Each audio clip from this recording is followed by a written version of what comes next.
আমাদের পার্টি থেকে আমরা যে প্রস্তাবটা করেছি সেটা হচ্ছে এরকম যে আমরা আমাদের সংবিধানের মূলনীতির পরিবর্তনের ব্যাপারে জাতীয় ঐক্যমত কমিশনে এখানে সবাই আলোচনা করে একমত হওয়াটা এখন সম্ভব হচ্ছে না। সে জায়গা থেকে তাহলে সমাধানের পথটা কি? আমরা যে সমাধানের পথ হিসেবে যেটা উল্লেখ করেছি যে আমরা এভাবে এটাকে লেখাটা যায় কি না যে আমাদের রাষ্ট্র পরিচালনার মূলনীতি হিসাবে সংবিধানে যা উল্লেখিত আছে সেটা সেটা অব্যাহত থাকুক, অথবা পরবর্তীকালে যদি সেটা পরিবর্তিত হয় তাহলেও সাম্য, মানবিক মর্যাদা, সামাজিক ন্যায় বিচার, গণতন্ত্র এবং ধর্মীয় স্বাধীনতা ও সম্প্রীতি এটা উল্লেখ করা যেতে পারে।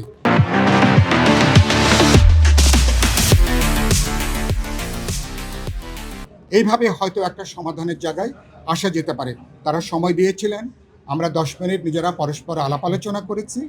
পরবর্তীকালে বা বিরতির পরে যখন আলোচনা হয়েছে, তারা ঐক্যমত কমিশন নিজেরা আবার বসবেন, বসে আলাপ আলোচনা করে এ ব্যাপারে আমরা কোনো সুরাহা করতে পারি কিনা। আজকে না হলে আমার ধারণা যে আগামী রোববারে এই প্রস্তাব তারা আবার হাজির করবেন।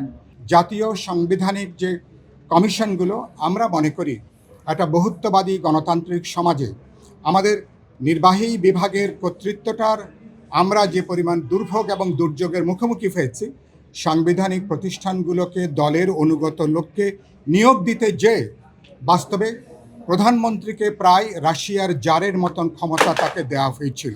তাহলে এই ব্যবস্থার একটা গুণগত পরিবর্তন দরকার। সেজন্য যেটা আমরা বলেছি, সাংবিধানিক পদের নিয়োগ কোনোভাবে এটা প্রধানমন্ত্রীর এখতিয়ারের মধ্যে এটা থাকা উচিত না। কারণ আমরা এখানে দল নিরপেক্ষ, যোগ্য, অভিজ্ঞ, প্রজ্ঞাবান ব্যক্তিবর্গকে আমরা দেখতে চাই।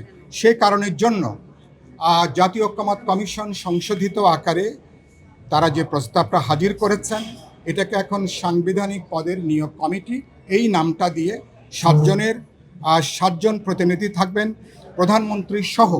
তাহলে সেই জায়গা থেকে এটা আগের প্রস্তাবের তুলনায় অনেকখানি গণতান্ত্রিক, এটা অনেকখানি গ্রহণযোগ্য হতে পারে।